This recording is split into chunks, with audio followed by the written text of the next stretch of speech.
Hey guys, what's up? Welcome back here to today's edition of The Fishing Teacher. And man, I appreciate you guys swinging by the channel to spend some time with me today. Always very happy to have you guys around here. Today, guys, I want to have sort of a comprehensive discussion on some of the worst mistakes that every angler, not just beginning or average anglers, but even good anglers, some of the worst mistakes that they make that are costing them fish that may to different levels. I mean, it may be costing you not catching anything at all. It may be costing you catching 5 fish instead of 20 fish. There's 4 or 5 different things I want to cover that I just want to make you aware of. If you're doing them, it's easy to correct this. So we're going to dig into that in today's episode here. And also, guys, before we get started, just 2 quick things I'd like to remind everybody of. We do have my Fish the Moment winter lake map breakdowns for sale right now up on the fishthemoment.com website. You guys have heard me talk about this. These are maps that I built for fishthemoment.com. Great resources, guys, to get some good places to fish on your favorite lake or a lake you've never been to before. Took me like 5 years to build these maps for Fish the Moment. I'll put the link in the description if you guys would like to order one there.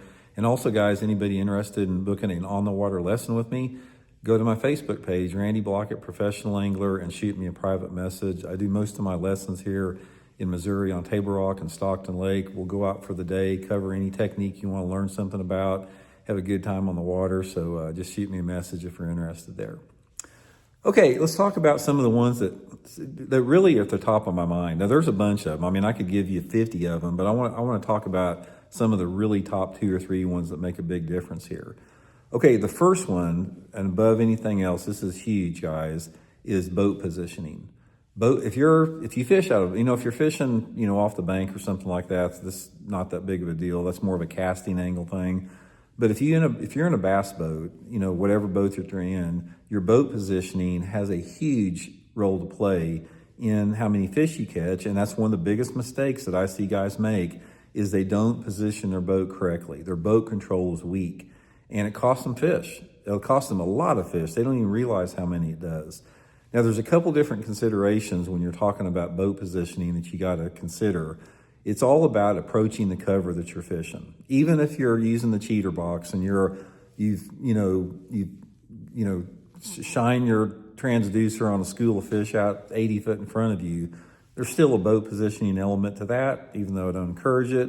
And on top of that, the main thing with it is on any type of target-oriented fish. Boat docks, lay down trees, rocky banks, grass beds, anything that you're fishing that's a target like that, your boat positioning is super critical. The biggest mistake that people make with their boat positioning is they come into the cover either too fast or too slow. They don't come into the cover at the right speed along with the right distance. A lot of times it's all mixed up. They're coming in too fast, too close. They're coming in too slow, too far away.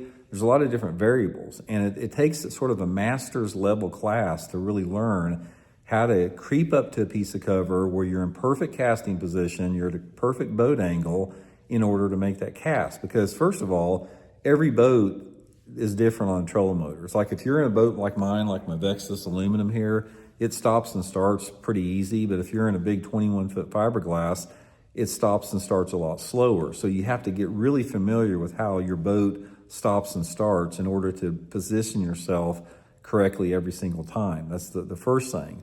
The next thing is you have other factors to consider, like the wind direction, the wind speed, current that's in the water, all these factors together, the angle of the sun coming in. You don't want the sun over your back where you're throwing off a shadow on the cover.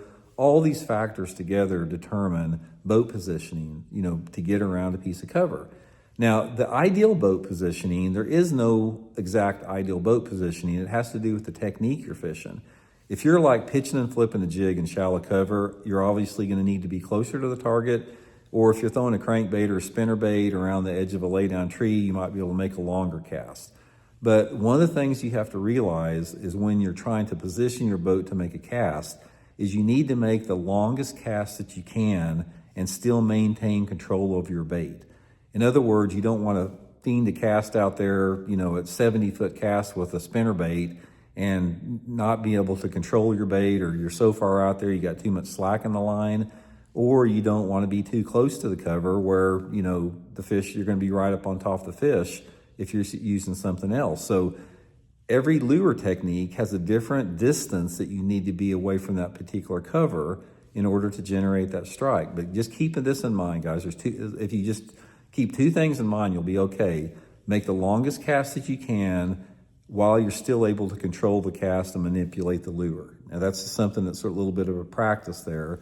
And also finally with boat positioning, you always want to try to glide into a piece of cover. You don't want to like move your trolling motor around with the blade turning on and off, whirling around that piece of cover.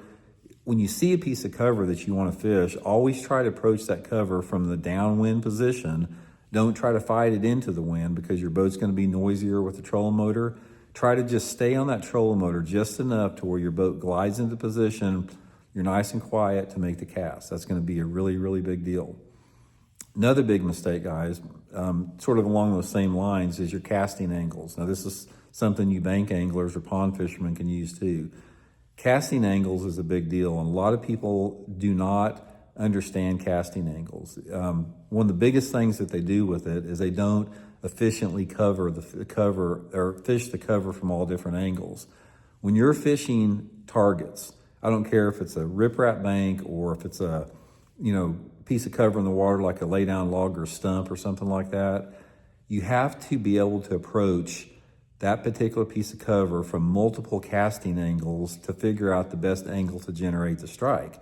And far too often, let's say you're working down the stretch and you got this nice lay down tree in the water, you'll just go right past that lay down tree and you might flip a jig in it 3 or 4 times or throw a spinnerbait down the side of it 3 or 4 times and call it good.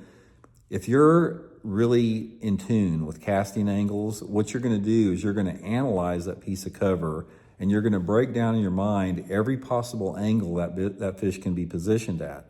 And the position of that casting angle has a lot to do with the sunlight angle, where the shade's at on the cover, where the sun's at on the cover, the way the current's hitting it, the way the direction the wind speed's hitting it, and the wind direction. All those things will position fish, and your casting angle has a lot to do with whether you're going to generate that strike or not.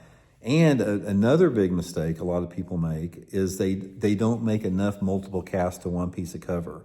Bass today are extremely wary and smart. So very seldom are you going to be able to pitch like the first cast into some good cover and catch fish. Now you can occasionally when they're aggressive, but most of the time in today's fishing, casting angles require multiple presentations. If you get on a good piece of cover, like say there's a little rock outcropping or a little cut in the bank, or maybe there's a nice line of shade down the side of a boat dock, you got to make multiple presentations, because a lot of times multiple presentations will trigger a anger strike from a fish. The fish may not be aggressive on the first or second cast, but maybe the third or fourth or fifth cast they are. Now this is very evident if you have a co-angler with you. If your co-angler is catching a lot of fish behind the boat, behind you, that's a good indication that your casting angles and your approach needs to be tweaked a little bit, because you're leaving a lot of fish that aren't getting caught. And a lot of those co-anglers are catching fish after you've already angered those fish and they're coming in behind it and mopping up on it. But guys, those are 2 big ones right there. We could do a week's video on this talking about all the other mistakes, but for this video, if you just work on those 2 guys, work on your boat positioning and your casting angles and master that, you'll be amazed at how many more fish you catch in the long run. So anyway, I hope it helps out, guys. We'll talk later.